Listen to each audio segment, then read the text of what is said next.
ষোড়শ শতক ও পদাবলী সাহিত্যের ধারা এই হলো আজকের আলোচনার মূল বিষয়বস্তু। ষোড়শ শতকের সময় সমাজ, রাষ্ট্রনৈতিক পরিপাশ এবং সামাজিক বিভিন্ন পরিসংখ্যান এবং পরিকাঠামোর প্রেক্ষাপটে সমস্ত মধ্যযুগের বাংলা সাহিত্যের ইতিহাসকে ফিরে দেখা এবং সেই প্রেক্ষাপটে বাংলা বৈষ্ণব পদাবলীর ধারাকে একবার পুনর্বিবেচনা করা আমাদের আজকের পাঠের উদ্দেশ্য।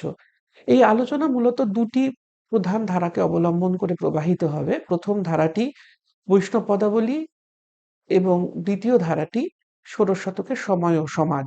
যেহেতু ষোড়শ শতকের সময় এবং সমাজ এই ভাবনাটি বৈষ্ণব পদাবলী নামক একটি বিশেষ থিমের থেকে বিস্তৃত, ফলে আগে সময় এবং সমাজকে আমরা চিহ্নিত করব এবং চিনব। তারপর আসবে বৈষ্ণব পদাবলী কাকে বলে এবং বৈষ্ণব পদাবলীর বিভিন্ন প্রবাহ এবং পরিকল্পনা সম্পর্কে আমাদের বিভিন্ন পাঠের আঙ্গিক।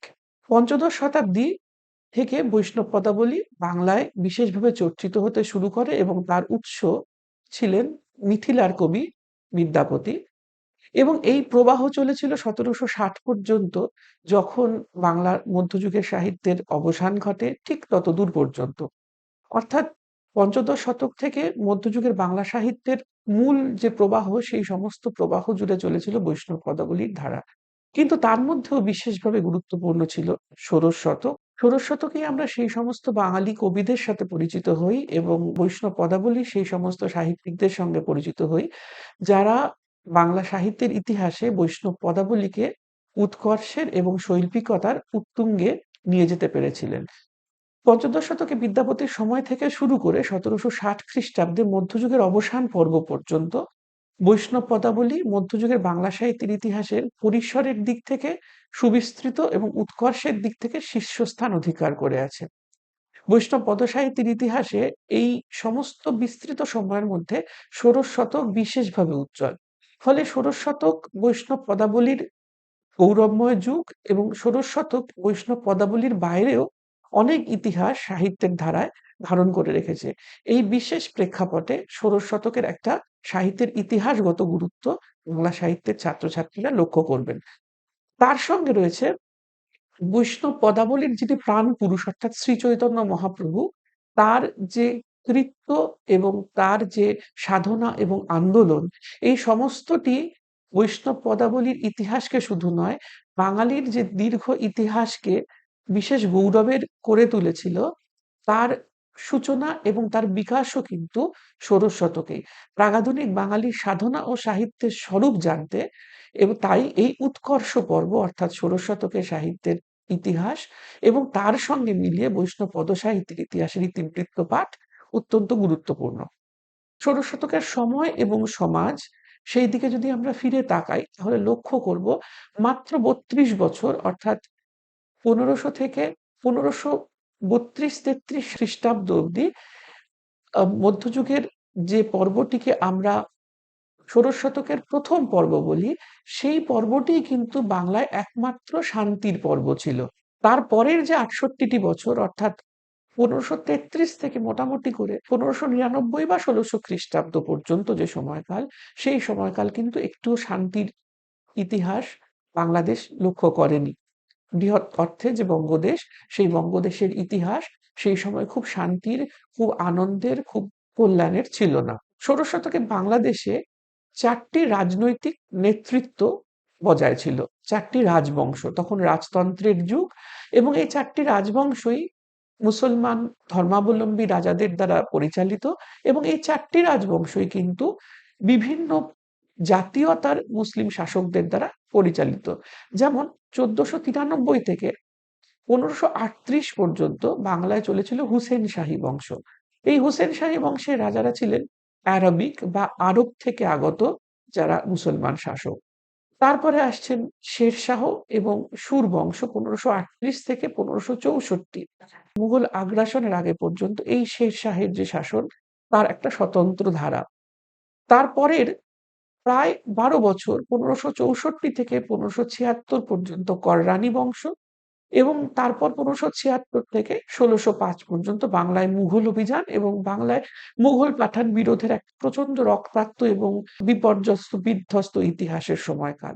এই ৪ টি পর্বের মধ্যে দিয়ে ষোড়শ শতকের সময় এবং সমাজ যে যাত্রা করেছিল, আমরা আবারও ফিরে আসি সেই কথায় যে প্রথম ৩২ বছর অর্থাৎ হুসেন শাহের নেতৃত্বাধীন যে বঙ্গদেশ, সেই বঙ্গদেশই কিন্তু লক্ষ্য করেছিল শান্তি এবং যে শান্তি সাহিত্যের জন্য প্রয়োজন, যে শান্তি মানসিক ঐশ্বর্যগুলির বিকাশের জন্য প্রয়োজন, সেই শান্তির বাতাবরণের দিকেই আমরা বিশেষভাবে লক্ষ্য রাখব। ষোড়শ শতকের সময় যে অশান্তির বাতাবরণের কথা আমরা বললাম, সেই অশান্তির বাতাবরণ পঞ্চদশ শতকের শেষ দিকে অর্থাৎ ১৪৯৩ যখন হুসেন শাহ বাংলায় শাসন কায়েম করেন, তার আগেও প্রবল গুপ্ত হত্যা, প্রাসাদ ষড়যন্ত্র ইত্যাদির মধ্যে দিয়ে প্রবাহিত হয়েছিল। সেই অশান্তির পর যে শান্তির পর্ব, সেই শান্তির পর্ব স্বাভাবিকভাবেই একটা বিচ্ছিন্ন দ্বীপের মতো শান্তিকে তো অর্জন করা যায় না। ফলে এই অশান্তির পরিসরের মধ্যে থেকে অদ্ভুত এক সাহিত্যের জন্ম হচ্ছিল ষোড়শ শতকে এবং সেই সম্পর্কে জানতে গেলে আমরা বৈষ্ণব সাহিত্যের একজন অত্যন্ত কৃতবিদ্য গবেষক অধ্যাপক বিমান বিহারী মজুমদারের একটি বক্তব্যের দিকে একটু লক্ষ্য করতে পারি। তিনি লিখছেন, রাষ্ট্রশক্তির অস্থায়িত্ব, প্রায় অবিরাম যুদ্ধ-বিগ্রহ, দুর্বলের প্রতি প্রবলের নির্যাতন বাঙালির জীবনকে দুঃসহ করিয়া তুলিয়াছিল। কিন্তু সমস্ত প্রতিকূল অবস্থার ঊর্ধ্বে উঠিয়া চিত্তবৃত্তিসমূহকে যেন নিরোধ করিয়া বৈষ্ণব কবিগণ তাহাদের অলৌকিক কবি প্রতিভার প্রভাবে বাঙালি শ্রোতা ও পাঠককে আনন্দের কল্পলোকে উন্নীত করিয়াছেন। সাধারণত দেখা যায় দেশে যখন সুখ শান্তি বিরাজ করিতে থাকে, রাজশক্তি যখন দেশ বিদেশের উপর আধিপত্য স্থাপন করে, তখনই সাহিত্যের পেরিক্লিয়ান যুগ, আগস্টান যুগ, এলিজাবেথীয় যুগ, চতুর্দশ লুইয়ের যুগ প্রভৃতির সূত্রপাত হয়। ষোড়শ শতকের প্রথম ৩২ বৎসরে বাংলাদেশে হুসেন শাহী বংশের শাসনকালে এইরূপ একটি স্বল্পকাল স্থায়ী স্বর্ণযুগের আবির্ভাব হইয়াছিল। অধ্যাপক বিমান বিহারী মজুমদার এখানে পরিষ্কার বলছেন একটি পূর্ব ধারণার কথা যে সমাজ যদি শান্ত থাকে, রাজশক্তি যদি অনুকূল হয়, তবে তার মধ্যে যথার্থ সাহিত্যের সুবর্ণ ফসলের বিকাশ ঘটে। কিন্তু বাঙালির ইতিহাসে তার ব্যতিক্রম হিসেবে তিনি ষোড়শ শতকের প্রথম ৩২ বছরকে চিহ্নিত করছেন। হুসেন শাহ একটা আপাত শান্তির আবহ তৈরি করতে পেরেছিলেন, কিন্তু যে অশান্তির ধারা হুসেন শাহের রাজত্বের আগে এবং হুসেন শাহের রাজত্বের পরে বঙ্গদেশে বিস্তার লাভ করেছিল, হুসেন শাহ শাসনের সেই ৩২ বছরেও কিন্তু তার নানা বিক্ষিপ্ত ঘটনাধারা প্রবাহিত হতে থেকেছিল।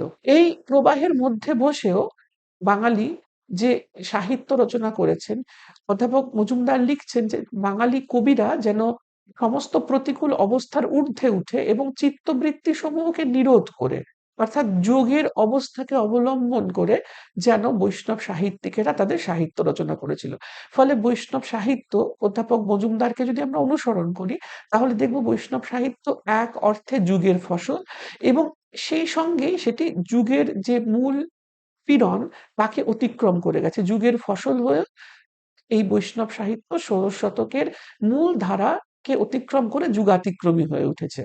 কিছুক্ষণ আগেই আমরা লক্ষ্য করেছি যে ষোড়শ শতকের যে অশান্তিকর আবহাওয়া, সেই অশান্তিকর আবহাওয়ার মধ্যেও ষোড়শ শতকে শুধুমাত্র বৈষ্ণব সাহিত্য নয়, অন্য সাহিত্য ধারাও বিস্তার লাভ করেছিল। বৈষ্ণব সাহিত্য এবং শাস্ত্র ছাড়া ষোড়শ শতকের বঙ্গদেশে দর্শন, তন্ত্র, স্মৃতি এবং পুরাণ যেগুলি মূলত সংস্কৃত ভাষায় লিখিত, সেগুলি অত্যন্ত উচ্চ দার্শনিক গভীরতার সঙ্গে চর্চিত হতে শুরু করে এবং তার সঙ্গে ছিল বাংলায় লিখিত মঙ্গল কাব্যের ধারা। সেই মঙ্গল কাব্যের ধারায় বিভিন্ন মঙ্গল কাব্যের মূল শ্রেষ্ঠ কবিরা, অগ্রবর্তী কবিরা সকলে আবির্ভূত হয়েছিলেন এই সময়। বিশেষ করে মনসামঙ্গল কাব্যধারার কবি বিজয়গুপ্ত, বিপ্রদাস পিপলাই, নারায়ণ দেব কেতকা দাস ক্ষেমানন্দ এরা এই ষোড়শ শতকের মূল সময়কালকে নানাভাবে স্পর্শ করেছিলেন।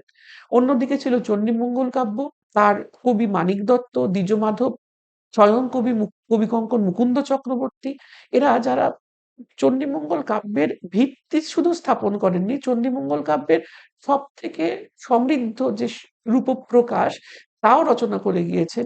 এই সমস্ত কবিরা সকলেই ষোড়শ শতকের জাতক বা কোনো না কোনোভাবে ষোড়শ শতকের কোনো একটি সময়কে এরা স্পর্শ করেছিলেন। অন্যদিকে আমাদের এই বাংলা সাহিত্য থেকে একটু মুখ ঘুরিয়ে যে সংস্কৃত সাহিত্য শাস্ত্রের কথা আমরা বলছি, সেই দিকে যদি তাকাই, তাহলে আমরা পাবো দর্শনে মধুসূদন সরস্বতীকে, যার মান্যতা সর্বভারতীয়, যার দার্শনিক গ্রন্থের সমাদর সারা ভারতবর্ষে হয়েছিল। তন্ত্রে রয়েছিলেন কৃষ্ণানন্দ আগমবাগীশ, যার তন্ত্রসার গ্রন্থ আজও যারা তন্ত্রচর্চা করেন তাদের কাছে মান্য একটি প্রকরণ গ্রন্থ। অন্যদিকে স্মৃতিতে ছিলেন চতুর্বিংশতি অষ্টাবিংশতি তত্ত্বকার রঘুনন্দন ভট্টাচার্য, এবং সর্বোপরি মানব মিলনমুখী ধর্মাদর্শের বিকাশে আবির্ভূত হয়েছিলেন শ্রীচৈতন্য মহাপ্রভু। শ্রীচৈতন্য কিন্তু ষোড়শ শতকের জাতক ছিলেন না। পঞ্চদশ শতকের শেষে 1486 খ্রিস্টাব্দের তার জন্ম হয়েছিল। কিন্তু শ্রীচৈতন্যের শ্রীচৈতন্য হয়ে ওঠা বিশ্বম্ভর নিমাই থেকে জগন্নাথ মিশ্র এবং শচীদেবীর উদ্ধত বৈয়াকরণ তার্কিক যে চঞ্চল পুত্রটির শ্রীচৈতন্য হয়ে ওঠা কিন্তু সম্পূর্ণ ষোড়শ শতকের ঘটনা। তার সংকীর্তন আন্দোলনের সূচনা, শ্রীচৈতন্য রূপে তার ভক্তির বিকাশ এবং সর্বভারতীয় এক ধর্মপুরুষ হিসেবে আত্মপ্রকাশ ষোড়শ শতকের প্রথম 10 বছরের ঘটনা। বঙ্গদেশে হুসেন শাহী বংশের শান্তি পর্ব ও চৈতন্যের প্রকট লীলা প্রায় সমান সময়ব্যাপী। 1532 যেটা হুসেন শাহী বংশের শেষ বৎসর, আর শ্রী চৈতন্যের রহস্যময় অন্তর্ধানের বছর 1533। অর্থাৎ সেই শান্তির পর্ব জুড়ে যেন শ্রী চৈতন্যের অবস্থিতি। এখানে লক্ষ্য রাখার বিষয় আমাদের মনে রাখতে হবে, 1515 খ্রিস্টাব্দ থেকে শ্রী চৈতন্য মূলত জগন্নাথ ক্ষেত্র নীলাচলে বসবাস করতেন এবং তিনি আর কখনো বঙ্গদেশে ফিরে আসেননি। কিন্তু দিন যত এগোচ্ছিল, শ্রীচৈতন্যের প্রভাব, শ্রীচৈতন্যের ব্যক্তিত্বের ছায়া তত বঙ্গদেশের সাহিত্যে এবং সংস্কৃতিতে বিস্তার লাভ করছিল। ষোড়শ শতক ধীরে ধীরে রূপান্তরিত হচ্ছিল শ্রীচৈতন্যের শতকে। শ্রীচৈতন্যের অবস্থিতি ষোড়শ শতকের বৈষ্ণব পদাবলীর চরিত্রের মধ্যে বদল আনছিলেন। আমরা যদি বিস্তৃতভাবে চর্চা করি তাহলে লক্ষ্য করে দেখব শ্রীচৈতন্যের অবস্থান, শ্রীচৈতন্যের ভাবনার বিকাশ শুধু বৈষ্ণব সাহিত্য নয়, সঙ্গে সঙ্গে মঙ্গল কাব্যের মধ্যেও বেশ কিছু দৃষ্টিভঙ্গিগত পার্থক্য তৈরি করতে সক্ষম হয়েছিল। কিন্তু সেই বিষয় আজ আমাদের আলোচ্য নয়। আমরা ফিরে তাকাবো বৈষ্ণব পদাবলীর দিকে, যে বৈষ্ণব পদাবলী শ্রীচৈতন্যের অনুপ্রেরণায়, শ্রীচৈতন্যের ভাবনার দ্যুতিতে একটা বিশেষ তাৎপর্য পেতে শুরু করে এই ষোড়শ শতকে এসে। শ্রীচৈতন্যকে কেন্দ্রে রেখে বৈষ্ণব পদসাহিত্যকে মোটামুটি দুটি পর্বে ভাগ করা হয়ে থাকে: শ্রী চৈতন্য পূর্ব বা প্রাক চৈতন্য এবং চৈতন্য পরবর্তী বা চৈতন্যোত্তর। ষোড়শ শতকের পদাবলী এই দ্বিতীয় পর্বের সাহিত্য, অর্থাৎ চৈতন্যোত্তর, চৈতন্য তার পরবর্তী। কোনো কোনো সাহিত্যের ঐতিহাসিক আবার চৈতন্য সমকালীন বৈষ্ণব পদাবলী বলে একটি মধ্যবর্তী স্তর কল্পনা করেন, অর্থাৎ ওই 1500 থেকে 1533 পর্যন্ত সময়কাল যারা শ্রী চৈতন্যের সমসাময়িক সাহিত্যিক, তারা এই সময় যে সাহিত্য রচনা করেছিলেন পদসাহিত্য, সেগুলিকে একটি স্বতন্ত্র বর্গে রেখে তারা চৈতন্য সমকালীন বৈষ্ণব পদাবলী বলে আরেকটি বর্গের কথা ভাবেন। তাহলে মোট আমরা তিনটি বর্গের কথা পাচ্ছি। প্রথমটা শ্রী চৈতন্য পূর্ব পদাবলী সাহিত্য, চৈতন্যোত্তর পদাবলী সাহিত্য দ্বিতীয়টি, এবং এই দুইয়ের মাঝখানে আরেকটি তৃতীয় অপ্রধান বর্গ, সেটি হচ্ছে চৈতন্য সমকালীন বৈষ্ণব পদাবলীর স্তর। এই পর্ব বিভাজনের ভিত্তি স্বাভাবিকভাবেই শ্রী চৈতন্য মহাপ্রভু, এবং এই তার ভিত্তিতে রয়েছে শ্রী চৈতন্যের দর্শন, শ্রী চৈতন্য প্রবর্তিত রাধা ভাবনার নতুন দিগন্ত, এবং তার সঙ্গে সঙ্গে সংগঠিত একটা স্বতন্ত্র ধর্মপথ। এই দৃষ্টিকোণগুলি বৈষ্ণব পদাবলীর ধারাকে প্রভাবিত এবং পরিবর্তিত করছিল। তার প্রেরণায় ও প্রচারে রাধাকৃষ্ণ সাধনা ও সেই সাধনার অঙ্গ হিসেবে বৈষ্ণব সাহিত্যের চর্চা হতে শুরু করে এই ষোড়শ শতকে। বৈষ্ণব পদাবলীর ধারাবাহিকতার দিকে যদি আমরা তাকাই, এই ধারাবাহিকতার সূত্রপাত হয়েছিল কিন্তু দ্বাদশ শতকের একদম শেষ থেকে, জয়দেবের সময় থেকে। জয়দেব এবং তারপর চতুর্দশ পঞ্চদশ শতকের শুরুতে বিদ্যাপতি, এই দুজন সাহিত্যিকেরই লক্ষ্য ছিল, আমরা যদি জয়দেবের ভাষাভঙ্গিকে অনুসরণ করে বলি, যে হরিস্মরণের সরসতা এবং নরনারীর বিলাস কলার প্রতি আগ্রহ। এই দ্বিবিধ দৃষ্টিকোণকে সমন্বিত করে জয়দেব এবং বিদ্যাপতি তাদের পদসাহিত্য রচনা করেছিলেন। এই দুপক্ষের পদসাহিত্যই একজন মৈথিলি ভাষায় রচনা করেন বিদ্যাপতি, এবং জয়দেব রচনা করেন সংস্কৃত ভাষায়। কিন্তু তাদের এই ধারাবাহিকতার সূত্র ছিল শ্রীরাধার প্রাধান্য। এদের সাহিত্যকে বলা হচ্ছে বৈষ্ণব সাহিত্য, এদের সাহিত্যকে বলা হচ্ছে শ্রীগীত গোবিন্দম, অর্থাৎ গোবিন্দের কথা, বিষ্ণু নারায়ণ কৃষ্ণের কথা সেখানে ঘোষিত হচ্ছে, কিন্তু তার মধ্যে ভাবনায় ধারাবাহিকতা সূত্র আছে রাধা চরিত্রের প্রাধান্যে। প্রাক চৈতন্য শ্রীরাধা নায়িকা, কিন্তু চৈতন্য পরবর্তী যে শ্রীরাধা, তিনি একই সঙ্গে নায়িকা এবং সাধক কবির কাছে তত্ত্বমূর্তি, তার সাধনা, তার ধ্যানের বিষয়। ফলে চৈতন্য পূর্ব এবং চৈতন্য পরবর্তী এই দুয়ের মাঝখানে কিন্তু একটা ভাবনার ধারাবাহিকতার প্রবাহ চলেছিল।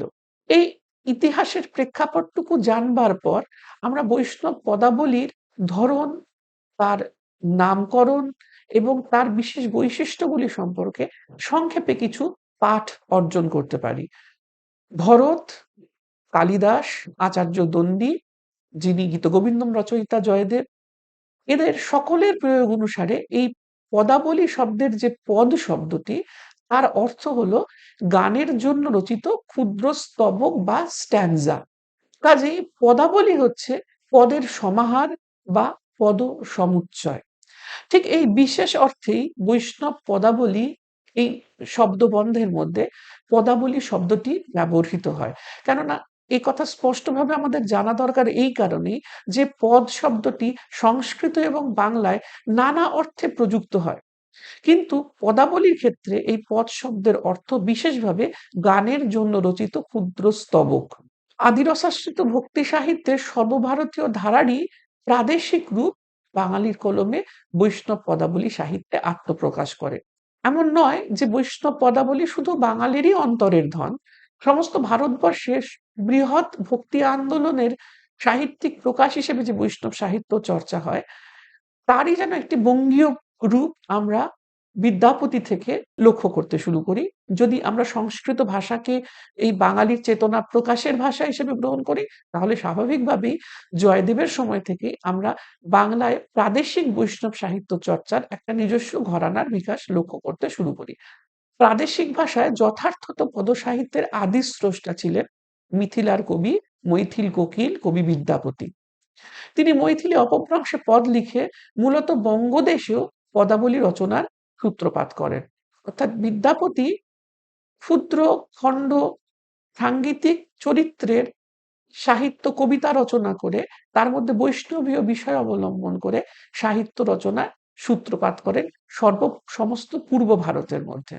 পদাবলীর মধ্যে নানা রূপ ভেদ লক্ষ্য করা যায়। অর্থাৎ উপন্যাসের মধ্যে যেমন আমরা নানা রূপভেদ লক্ষ্য করতে পারি, নাটকের মধ্যে যেমন নানা রকম সংরূপগত পার্থক্য আমরা দেখি, সেরকম পদাবলীর মধ্যেও আমরা নানা রকম সংরূপগত পার্থক্য দেখি।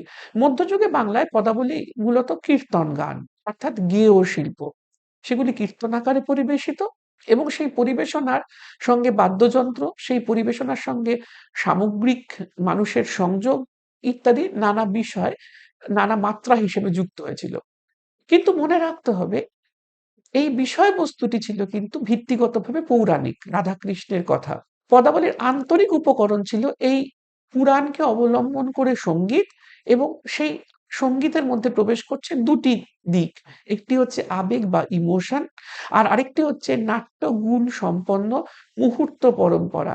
অর্থাৎ বৈষ্ণব পদাবলীর মধ্যে ক্ষুদ্র ক্ষুদ্র ইনসিডেন্টস বা ঘটনার নাট্যিক প্রবাহ রয়েছে, যেই সব ঘটনাগুলির মধ্যে আমাদের নাট্যগত আগ্রহ আমরা লক্ষ্য করি, সেই সব ঘটনাগুলিকে ছোট, ছোট বৈষ্ণব গেয় পদের মধ্যে ব্যবহার করা হয়েছে।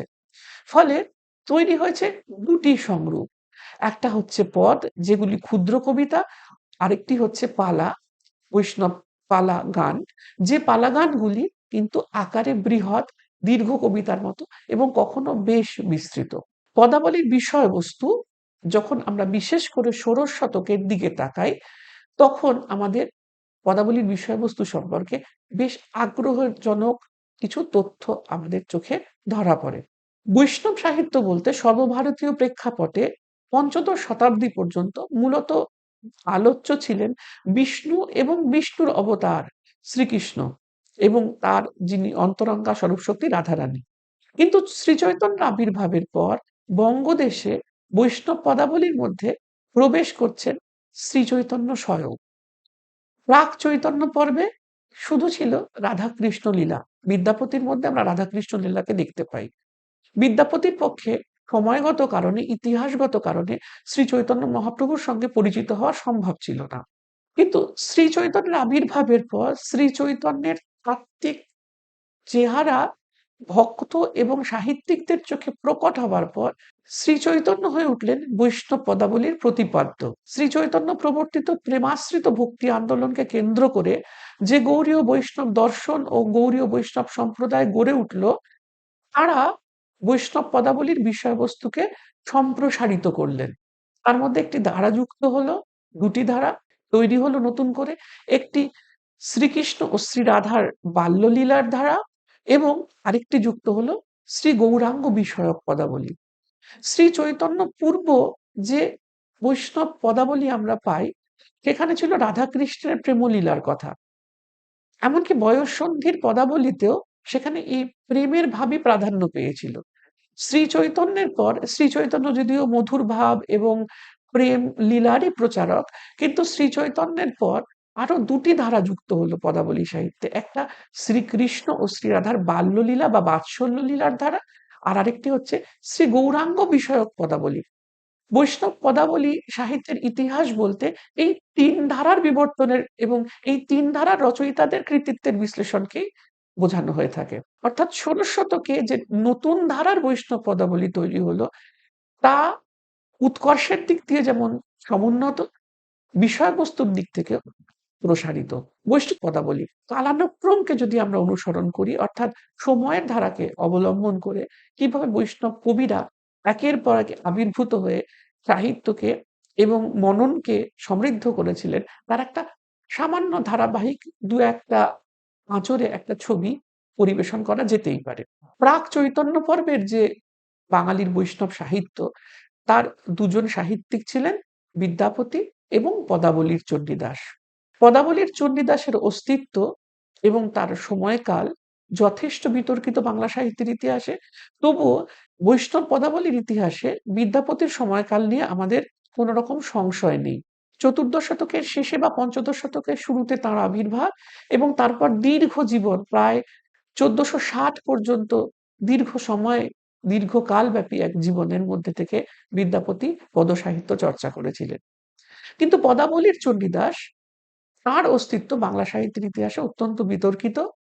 তিনি কোন সময় আবির্ভূত হয়েছিলেন, তিনি কোন সময় তার সাহিত্য চর্চা করেন এবং তার নামের মধ্যে আরো কতজন কবির রচনা মিশে গেছে ইত্যাদি নিয়ে বাংলা সাহিত্যে স্বতন্ত্র চণ্ডীদাস সমস্যা তৈরি হয়েছে। কিন্তু যেহেতু শ্রী শ্রীকৃষ্ণ চৈতন্য চরিতামৃতের মতো বিখ্যাত এবং প্রামাণ্য চৈতন্য জীবনীর মধ্যে আমরা জানতে পারি যে পদাবলীর আস্বাদনের ক্ষেত্রে চণ্ডীদাসের রচনাও শ্রীচৈতন্য মহাপ্রভু তার জীবনের পরিণত পর্বে অত্যন্ত আনন্দের সঙ্গে আস্বাদন করতেন। তখন সাহিত্যের ঐতিহাসিকরা সঙ্গত কারণেই বলে থাকেন যে চণ্ডীদাস একজন ছিলেন যিনি অবশ্যই শ্রীচৈতন্যের পূর্বেই তার পদাবলী রচনা করেছিলেন। যে কারণে শ্রীচৈতন্যের পক্ষে তার পদাবলী আস্বাদন করা সম্ভব হয়েছিল। ফলে প্রাক চৈতন্য পর্ব সংহত হয়ে আছে ২ টি মহৎ নামের মধ্যে, বিদ্যাপতি এবং পদাবলীর চণ্ডীদাস। কবি বিদ্যাপতির সময়কাল এবং কবি বিদ্যাপতির যে পৃষ্ঠপোষকতার ইতিহাস, সেটা মোটামুটি ১৩৮০ থেকে ১৪৬০ খ্রিস্টাব্দ পর্যন্ত বিস্তৃত এবং এই দীর্ঘ জীবনে তিনি তৈরি করেছিলেন পদাবলীর রুচি এবং পদাবলীর ভাষা। কবির মাতৃভূমি তুর্কি বিজয়ের পূর্ববর্তী কাল থেকে যে শান্তির মুখ দেখেছিল, তুর্কি বিজয়ের পরে তা হারিয়ে যায়। ফলে তুর্কি বিজয়ের পরবর্তীকালে মুসলমান আক্রমণের শিকার হলেও যে সমাজ বিদ্যাপতির চারপাশে ছিল তাতে কায়েম ছিল হিন্দু রাজতন্ত্র। আর সেই হিন্দু রাজতন্ত্র নতুন করে তৈরি করতে চেষ্টা করছিল সমাজকে, হিন্দু সমাজের ভাঙনকে রদ করতে চেষ্টা করছিল, এবং এই সমস্ত প্রচেষ্টার মধ্যে যুক্ত হয়েছিলেন বিদ্যাপতি। তিনি শাস্ত্র রচনা করেছিলেন এবং তার সঙ্গে সঙ্গে তিনি রচনা করেছিলেন অজস্র বৈষ্ণব পদ সাহিত্য।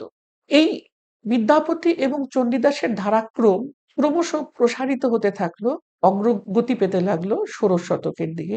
সেই ষোড়শ শতকের স্বর্ণযুগের পদকর্তাদের বেশ কিছু সাহিত্যিকেরা আছেন, বেশ কিছু পদকর্তা আছেন যারা শ্রী চৈতন্যের সমকালীন। কেউ বা শ্রী চৈতন্যের বয়স্য বন্ধু, কেউ বা তার সহপাঠী, কেউ শ্রী চৈতন্যের অত্যন্ত ঘনিষ্ঠ। এমন পদকর্তাদের মধ্যে রয়েছেন মুরারি গুপ্ত, নরহরি সরকার, শিবানন্দ সেন, গোবিন্দ, মাধব এবং বাসু ঘোষ, রামানন্দ বসু, বংশীবদন চট্ট প্রমুখ। এই যে কবিরা, তারা মূল ধারার বৈষ্ণব সাহিত্যের পাঠ্যক্রমে খুব বেশি চর্চিত নন, কিন্তু এরা বিদ্যাপতি চণ্ডীদাসের পরম্পরার ষোড়শ শতকের ধারক এবং বাহক। চৈতন্য পরবর্তী যে ষোড়শ শতক, অর্থাৎ যদি চৈতন্য পরবর্তী ষোড়শ শতক বলতে 1533 খ্রিস্টাব্দের পরবর্তী সময়কে ধরা হয়, তাহলে সেই সময়ে দুটি উজ্জ্বল নাম কবি জ্ঞানদাস এবং কবি গোবিন্দ দাস কবিরাজ, এই দুজন চৈতন্যোত্তর বৈষ্ণব সাহিত্যকে আলোকিত করে রেখেছেন। এদের ব্যক্তিগত কৃতিত্বের দিকে ফিরে আসবার আগে শ্রী চৈতন্য পূর্ব যে বৈষ্ণব পদাবলী সাহিত্য এবং শ্রী চৈতন্য পরবর্তী যে বৈষ্ণব পদাবলী সাহিত্য, তাদের বিশেষত্বের দিকে একটু দৃষ্টিপাত করা বিশেষ প্রয়োজন। শ্রী চৈতন্য পূর্ব যে বৈষ্ণব পদাবলী, সেই বৈষ্ণব পদাবলী প্রত্যক্ষভাবে সাধন সঙ্গীত ছিল না। যারা এই পদাবলীগুলি রচনা করেছিলেন তারা সাধক হিসেবে রাধাকৃষ্ণের উপাসক ছিলেন না। বিদ্যাপতি শিব উপাসক ছিলেন। চণ্ডীদাস বারবার উল্লেখ করেছেন তিনি বাসলির সেবক, দেবী বিশালাক্ষীর সেবক। কিন্তু তারা যে বৈষ্ণব সাহিত্য রচনা করেছেন তাতে উৎকর্ষের কোথাও কোনো অভাব হয়নি, কিন্তু তবুও তাদের সাহিত্য সাধন সঙ্গীত ছিল না। রাধাকৃষ্ণ প্রাক চৈতন্য যে বৈষ্ণব সাহিত্য, সেখানে ছিলেন দুজন প্রেমিক প্রেমিকা, দুটি সাহিত্যিক চরিত্র। যেহেতু তারা সাধনার বিষয়বস্তু নন, সেহেতু পদসাহিত্যে তাদের প্রতিষ্ঠার মধ্যে তত্ত্বের ভাগ, অধ্যাত্মের ভাগ প্রাধান্য পায়নি। তার মানে এই কথা বলবার চেষ্টা করা হচ্ছে না যে বিদ্যাপতি এবং চণ্ডীদাসের সময়কালে রাধাকৃষ্ণ সনাতন ধর্মাবলম্বী হিন্দুদের উপাস্য ছিলেন না। এরা অবশ্যই উপাস্য ছিলেন। এমনকি জয়দেবের সময়ও শ্রী রাধা উপাসিতা হয়েছেন। খ্রিস্টীয় প্রায় প্রথম সহস্রাব্দ এবং প্রথম পর্ব থেকেই যীশু খ্রিস্টের জন্মের একদম সমসাময়িক কাল থেকে পূজিত উপাসিত হচ্ছেন। আরো অনেক দৃষ্টান্ত পাওয়া গেছে। কিন্তু মনে রাখতে হবে, যারা প্রাক চৈতন্য বৈষ্ণব পদাবলী লিখেছিলেন, তারা যেহেতু রাধাকৃষ্ণের প্রত্যক্ষত গোষ্ঠী বা সম্প্রদায়গত উপাসক ছিলেন না, ফলে তাদের রচনায় রাধাকৃষ্ণ কিন্তু লৌকিক নায়ক নায়িকার চরিত্রই লাভ করেছিল। এই পর্বের অর্থাৎ প্রাক চৈতন্য যে বৈষ্ণব পদাবলী, আর আরেকটি গুরুত্বপূর্ণ বৈশিষ্ট্য হচ্ছে যে মূল সংস্কৃত আলংকারিকতার যে ধারাবাহিকতা প্রাচীন যুগ থেকে চলে এসেছিল, সেই আলংকারিক এবং কবিত্বের ধারাবাহিকতাই কিন্তু আমরা বিদ্যাপতির মধ্যে বিশেষভাবে পেয়েছিলাম। গৌড়ীয় রসশাস্ত্র, যেটা মোটামুটি 1560-এর দশকে তৈরি হয়, সেই রসশাস্ত্র তখনও তৈরি হয়নি। স্বাভাবিকভাবেই প্রাক চৈতন্য বৈষ্ণব পদাবলীর আলংকারিকতাকে আমাদের প্রাচীন সংস্কৃত আলংকারিকতার উত্তরাধিকার হিসেবে দেখতে হবে। চৈতন্য পরবর্তী যে বৈষ্ণব পদাবলী বা চৈতন্য বৈষ্ণব পদাবলী, তার সবথেকে বড় বৈশিষ্ট্য হচ্ছে এই পদাবলীর মধ্যে সংযোজিত হলেন শ্রী চৈতন্য স্বয়ং, একজন অধ্যাত্ম পুরুষ হিসেবে, একজন তত্ত্বমূর্তি হিসেবে। এই পর্বে এসে বৃন্দাবনের মতো নবদ্বীপও ভক্ত বৈষ্ণবের উপাস্য হলো। বৈষ্ণব কবিতার ভূগোল যেখানে ছিল শুধুমাত্র বৃন্দাবন ব্রজধাম, এইবার বৈষ্ণব কবিতার নতুন ভূগোল সংযোজিত হলো, বৃন্দাবনের সঙ্গে এসে যুক্ত হলো নবদ্বীপ। সাহিত্যের আঙ্গিনায় রাধা প্রাধান্যের পর্ব জয়দেবের সময় থেকে সূচিত হলেও চৈতন্য পরবর্তীকালে রাধার মহিমা প্রেম রসসীমা যেভাবে পদাবলীকে আচ্ছন্ন করে, তার অনুরূপ কোনো নিদর্শন প্রাচীন ভারতীয় সাহিত্যে এবং মধ্যযুগের ভারতীয় সাহিত্যে তেমনভাবে দেখতে পাওয়া যায় না। যেখানে সাহিত্য ধর্মীয় ভাবাদর্শের দ্বারা, ধর্মীয় বিশেষ সুপরিকল্পিত দার্শনিক কাঠামোর দ্বারা সম্পূর্ণভাবে প্রভাবিত এবং নির্মিত। এটা চৈতন্য পরবর্তী বা চৈতন্যোত্তর বৈষ্ণব পদসাহিত্যের একটা অত্যন্ত গুরুত্বপূর্ণ এবং স্মরণযোগ্য বৈশিষ্ট্য। আর তার সঙ্গে এসেছিল পদকর্তাদের জন্য যে নির্দেশিকা রচিত হচ্ছিল গৌড়ীয় বৈষ্ণব অলঙ্কার শাস্ত্রের মধ্যে, তার পূর্ণ প্রভাব আমরা চৈতন্য বৈষ্ণব পদাবলীর মধ্যে লক্ষ্য করতে থাকি। পদাবলী এ সময় হয়ে উঠতে থাকে সাধনার অঙ্গ। পদাবলীর রচনা এবং চর্চা নিছক কবিত্বের অনুশীলন মাত্র হয়ে না থাকায় এর মধ্যে এর সংখ্যা এবং এর যে উৎকর্ষের ভাবনা, এই সমস্তটাই কিন্তু সাধনাঙ্গ হওয়ায় বৈষ্ণব পদাবলীর ক্ষেত্রে পরিবর্তিত হয়ে গেছিল। গোষ্ঠীবদ্ধ সাহিত্য সাধনা চর্যাপদের পর চৈতন্যোত্তর যুগে ফিরে আসে এই প্রথম। চর্যাপদে যে গোষ্ঠীবদ্ধভাবে বৌদ্ধ সহজিয়া সাধকেরা তাদের গুপ্ত সাধন তত্ত্বকে কবিতার আকারে ঢেলে সাজিয়েছিলেন, তারপর সেই খ্রিস্টীয় দশম দ্বাদশ শতকের পর আবার খ্রিস্টীয় ষোড়শ শতকে এসে গোষ্ঠীবদ্ধ সাহিত্য সাধনা শুরু হয়, যার কেন্দ্রে ছিল রহস্যময় সাধনার নানা ইঙ্গিত এবং নানা তত্ত্বকথা। এবং ষোড়শ শতকে এসে বাঙালি কবির কলমে ব্রজবুলি প্রথম সর্বসম্মত সাহিত্যিক কৃত্রিম ভাষা হিসেবে আত্মপ্রকাশ করে। মোটামুটি চৈতন্যোত্তর পদাবলীর এই মূল ধারা। শ্রী চৈতন্য পরবর্তী যে মূল ধারার বিখ্যাত কবি, তারা হলেন কবি জ্ঞানদাস এবং গোবিন্দ দাস কবিরাজ। কবি জ্ঞানদাস তিনি শ্রী চৈতন্য পরিকর নিত্যানন্দের পরম্পরায় দীক্ষিত সাধক ছিলেন। বলা হয়ে থাকে তিনি নিত্যানন্দ শাখাভুক্ত ছিলেন। তিনি সম্ভবত নিত্যানন্দ মহাপ্রভুর স্ত্রী জাহ্নবা দেবীর কাছে মন্ত্র দীক্ষা লাভ করেন। 1530 খ্রিস্টাব্দে কাটোয়ার অদূরে পাদরা মাদ্রা গ্রামে কবির জন্ম হয়েছিল। অর্থাৎ যখন জ্ঞানদাস জন্মগ্রহণ করেন তখন শ্রী চৈতন্য শরীরে ছিলেন, তার কোনো রহস্যময় অন্তর্ধানের ঘটনা ঘটেনি। নিত্যানন্দকে দেখেছিলেন জ্ঞানদাস এবং সেই অতুলনীয় অভিজ্ঞতার কথা লিখে গেছিলেন ঐতিহাসিক গুরুত্ব দিয়ে তার পদসাহিত্যে। আর শ্রী চৈতন্যকে দর্শন করতে না পারার দুঃখ তার রচনার মধ্যে ফুটে উঠেছিল। লিখেছিলেন, যাহাতে ধরণী ধন্য বিশেষে নদিয়া জ্ঞানদাস বড় দুঃখী তাহা না দেখিয়া। এই অদর্শন কবির আবেগকে, কবির যন্ত্রণা, কবির প্রকাশকে গভীরতা দিয়েছিল। গৌড়ীয় অলঙ্কারের বা গৌড়ীয় রসশাস্ত্রের নির্দেশিকার অনুসরণে জ্ঞানদাস ষোড়শ শতকের কবি ছিলেন, কিন্তু অভিনবত্বের দিক থেকে তিনি কখনো কখনো তার যুগকে এমনভাবে অতিক্রম করে যেতেন যে তাকে সম্পূর্ণভাবে আমরা আধুনিকতার আঙ্গিকেও পাঠ করতে পারতাম।